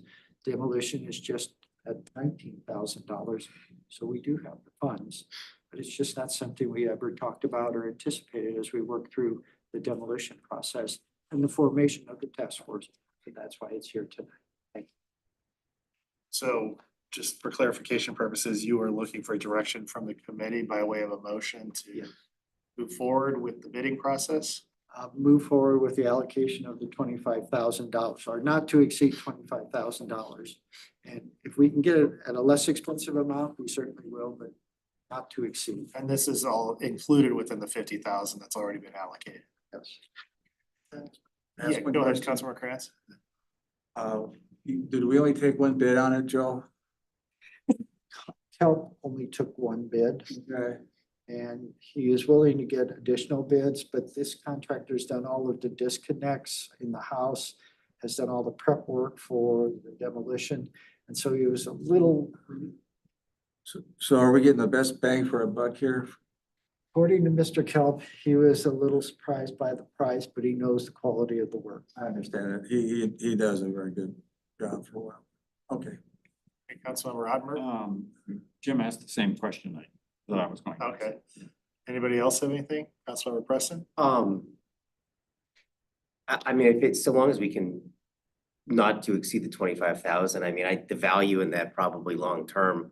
I mean, if we don't take this opportunity now to look at a new well and anything of that nature, I mean, that would far exceed that number, right? I mean, far exceed.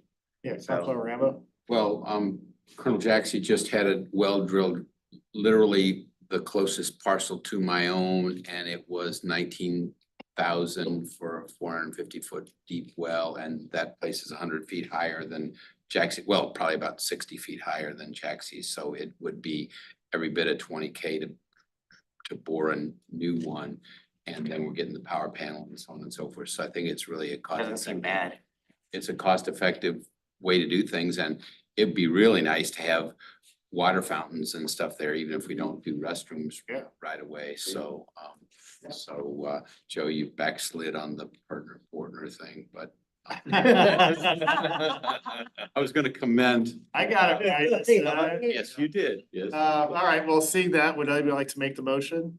Apologies. Councilmember No, Rambo? you're Got a motion on the floor, second by Councilmember Ottenberg. All in favor of the motion, please say aye.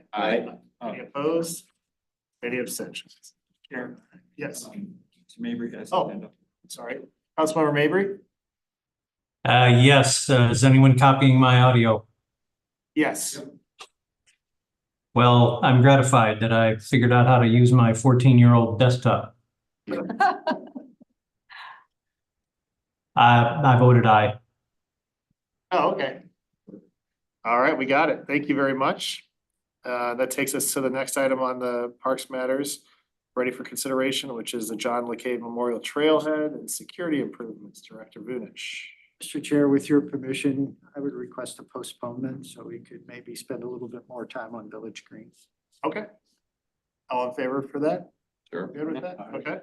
Aye. That will take us to the next item on the list, which is the Village Green and update on the project's progress. Director Vunish.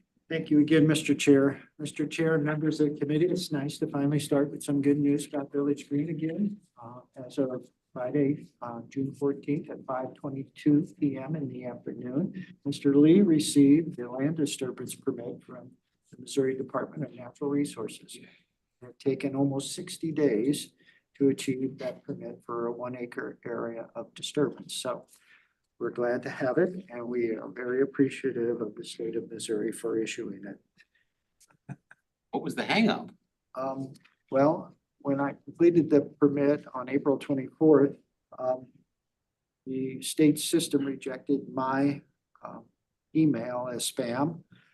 Travis usually has better luck, so I transferred everything to Mr. Newberry. He submitted it, it rejected it. And so then we called the lady that's the branch manager, and she gave us special access to submit it.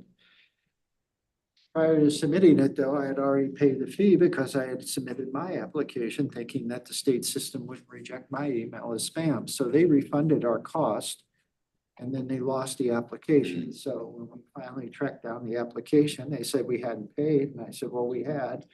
The credit card bill didn't come until a few weeks later to find out they had refunded it. So make a long story short, we paid again, and then we were promised we'd have it in a few days, and it took another 2.5 weeks. Okay, well, show bureaucracy. As you can see, the SWIP stormwater pollution prevention plan and tree preservation fencing is all in place. And according to Andy Dobb of Bombshell Construction, Mr. Kelp will be returning all of his equipment to the site this week. And they intend to start grading as soon as possible. And there's another half beyond the tree line. You betcha. That's another 3+ acres. So the fly in the ointment tonight is, as we've been working through the land disturbance permit, the city of Wildwood, along with Bombshell Construction and CDI, our engineering consultant, have been pricing out all of the things we need to make the Village Green the place we want. I'm gonna probably start with the easier one, if that's okay. Sure. Part are 2 electrical additions that have come up based upon the Historic Preservation Commission, our Economic Development Committee, and the Department of Planning and Parks, along with our city administrator. The first is the electrical work for SML Cabin. SML Cabin will be almost part backed by the Wildwood Farms Community Garden. The Historic Preservation Commission requested that at least a electric run be provided to that area in the event that we want to do some type of presentations and need an amplifier with microphone or some type of subdued lighting for an event, et cetera, security, whatever the cost may, whatever the situation may be. That cost is $4,800 for that additional run with wiring. The Mayor's Grove relocation and upgrade, as you know, we're moving the trash enclosure from where it is on the west end of City Hall site to the east end. That relocation is estimated at $8,500. Include the construction of the enclosure and all of the stormwater improvements which have been approved by MSD. Excuse me. The trash enclosure, I missed that, my apologies. The Mayor's Grove relocation that is $8,500. And that includes relocating the trees and the plaques, plus creating the paver area where we intend to use the pavers to acknowledge council members, their terms, things along those lines. So there is a diagram of that. That was approved by city council and all that. Give me a second.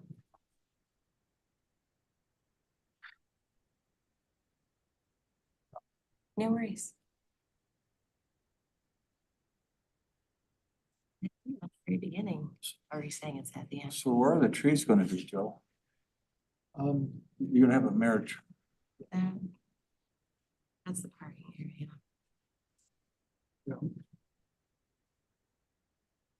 So the idea. Thank you. No problem. So, as you know, the mayor's grove is in this area here now. And we have the 5+ trees plus the plaques.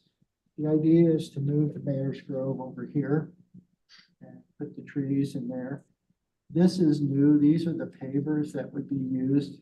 Those pavers could be engraved, so as the different councils over the years, we could add pavers with their names on them, and the mayor at the time, we can use them for fundraising purposes if we choose. But the mayor's grove would be an integral part of the overall city. And just to the, say, northwest, the proposed SMR cabin. Quite frankly, it'd be a better location because now the mayor's grove is blocked by parking spaces. And sometimes people don't even know they're there because cars are parked in front of them. So the mayor's grove is an $8,500 project. So that's the relocation of the trees, the plaques, and the new paver stones to create the law for the acknowledgements and recognition. Well, there's only a couple that are living trees. I mean, they're mostly new trees, right? Yes. Yeah. The trash enclosure, as you can see, I don't have a bid yet.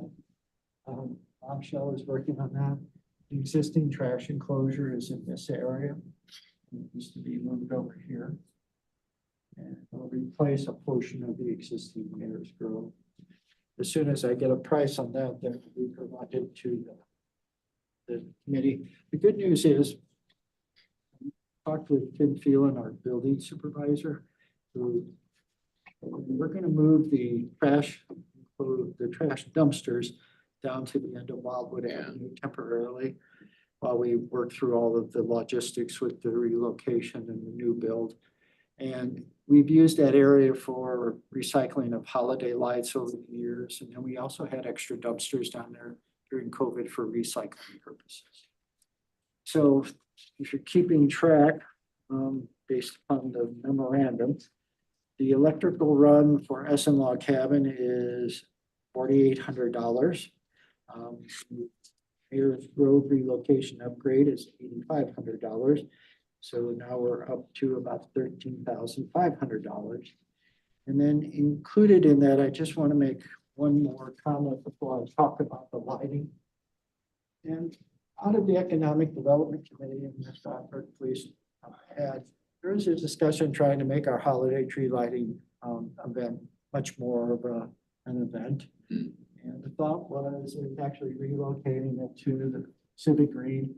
And so there's a run of electrical run that goes to the center of the green, so we can put the tree there and have the electricity there to light it. So that amount is $4,800 as well. Have a bigger tree. Yes, I think that was one of the first things that was spoke about. Councilmember Rambo. People love that event. Melanie, could you please page back to the zoomed out view? Because I want Joe to point to where the dividing line is, the current tree line. You know, we have 3.5 acres on this side of it, but I'm not sure. I'm trying to get a sense of the overall scale of what we've got and where the watchtower is pursuant to our last conversation. So The tree line that remains now is this dash line, that's the property line. Yeah, but it doesn't show the oval. What I was looking for, Melanie, was the park itself. Yeah, that there. Okay, is that the basic outline of the oval? Yeah. This doesn't, this. See this, this is the existing overhead electric. Uh-huh. You could go back one. That's here. So all of the oval is here. Oh, okay, so we still have, I mean, the pictures we've been looking at of the oval, This is we've 3 acres. got virgin territory over there for the park, the playground and The collar. awesome. Yeah, and So just if you could go forward. I was thinking more Reynolds. Okay, this is your point of reference. that's the center. And if you could go back one. And that's this here. So you can Awesome. see, That's We've got 3+ acres available now. wonderful. Good. Thank you. So the next item is the tougher of the bunch. So as you know, the department brought to you a bit of a problem that it identified with the light standards that were chosen by the design team. Those light standards were not dark sky certified and they were too tall. And so the direction was to find dark sky certified lights that met the requirements of our outdoor lighting requirements, which are 16 feet. We found a standard that I thought was very appropriate for the area. When we reduced the height of the light standards, we also had to increase the number because a lower light doesn't shine as far out as a taller light.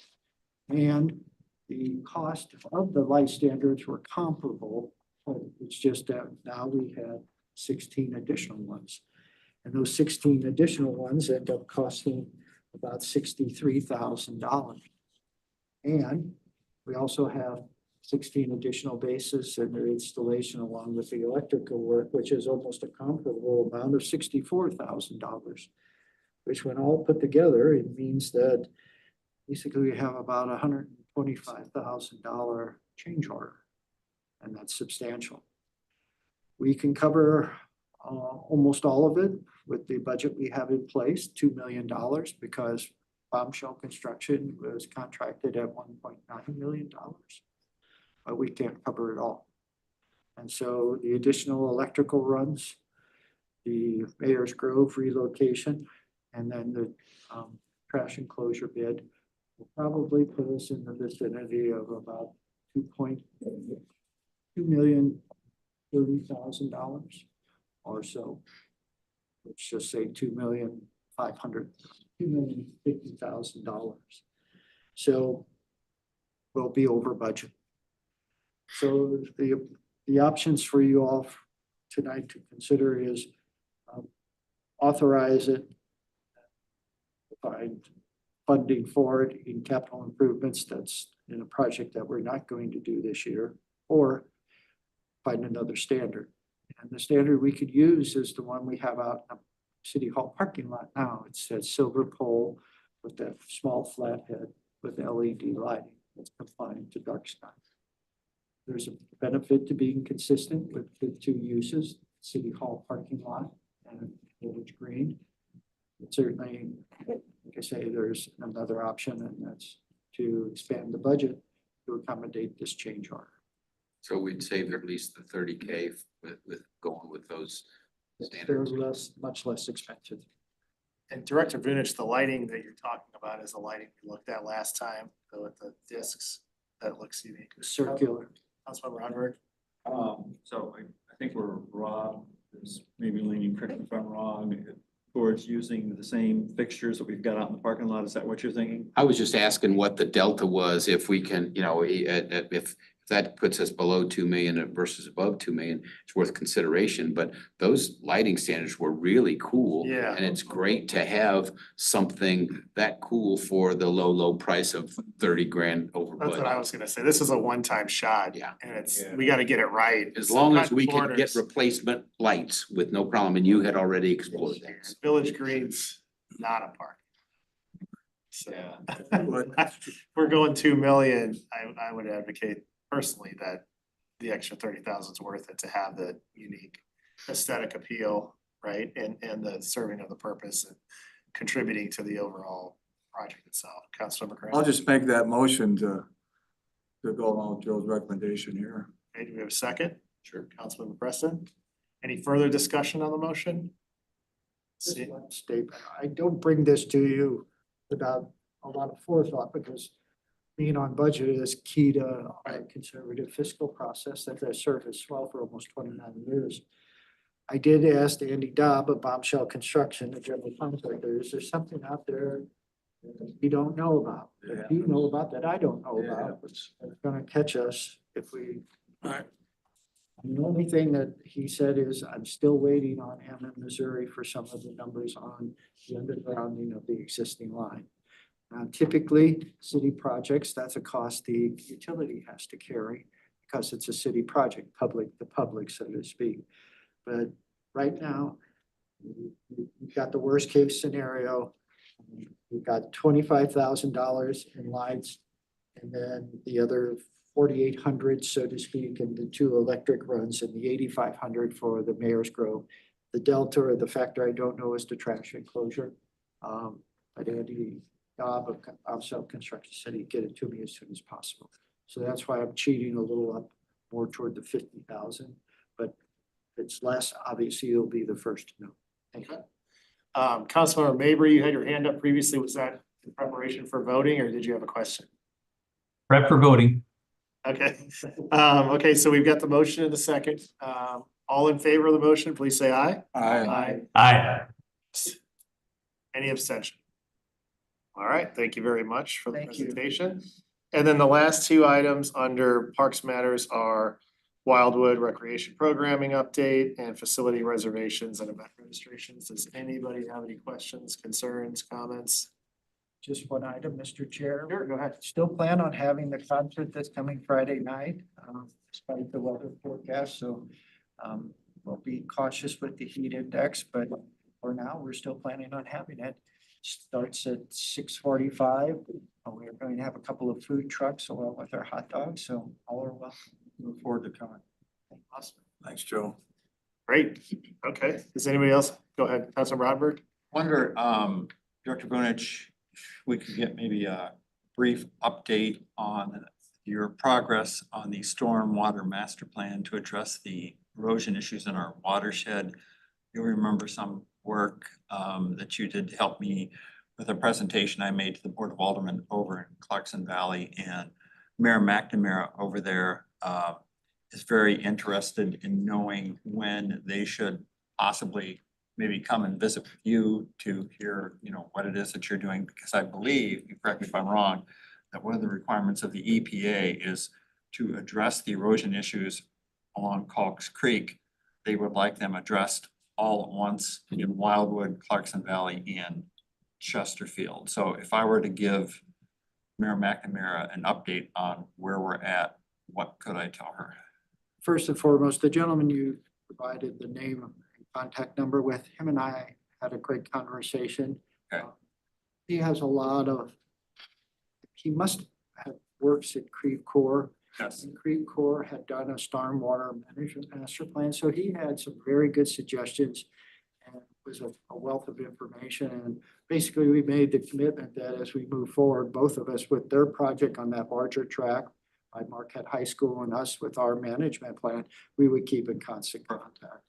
In terms of the response, the intent, based upon my initial contact of the 2 consulting firms for the stormwater management master plan, is we're going to try to have a meeting before the holiday and just kind of coordinate, okay, is this something that's workable between you 2, et cetera, et cetera.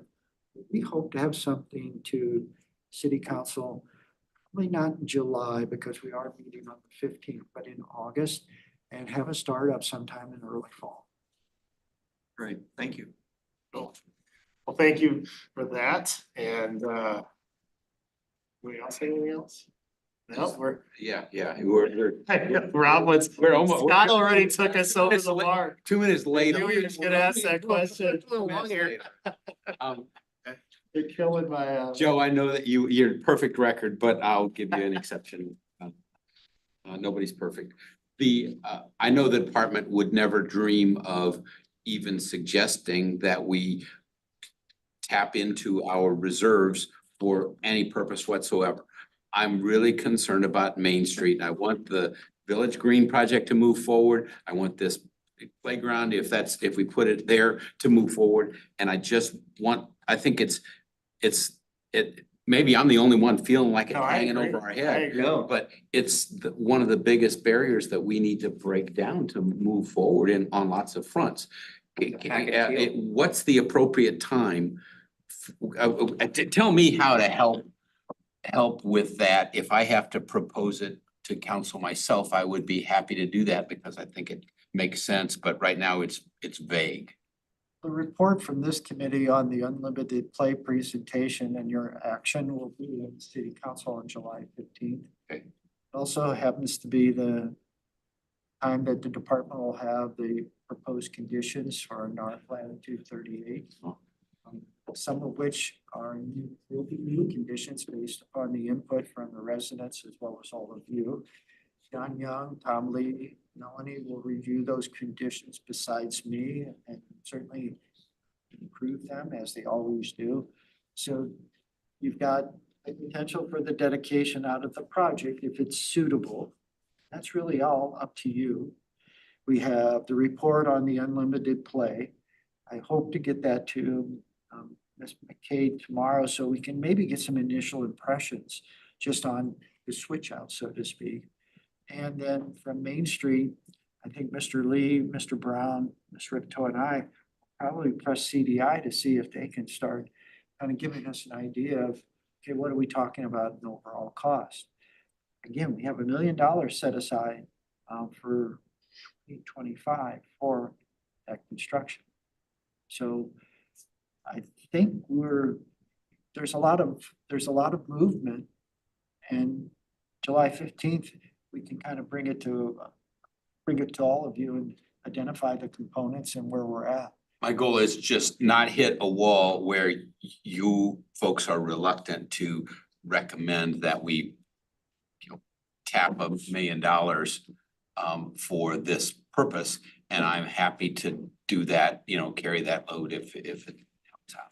Mr. Chair, I promise this will be with the Municipal Park Grant Commission. They divided the allocation of their grants based upon size of city. They're small, medium, large. In the large category, there's 7 cities, one of which is Wildwood.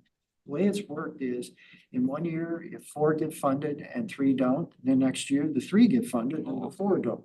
So I don't guarantee, but I can almost tell you that we'll get some type of grant for the unlimited play if ultimately city council concurs. And I can only tell you the enthusiasm on the grant writer that Ms. McKay works with in terms of the St. Louis area and just the philanthropy and the support they've gotten in previous projects. And there's 4, I think she showed here.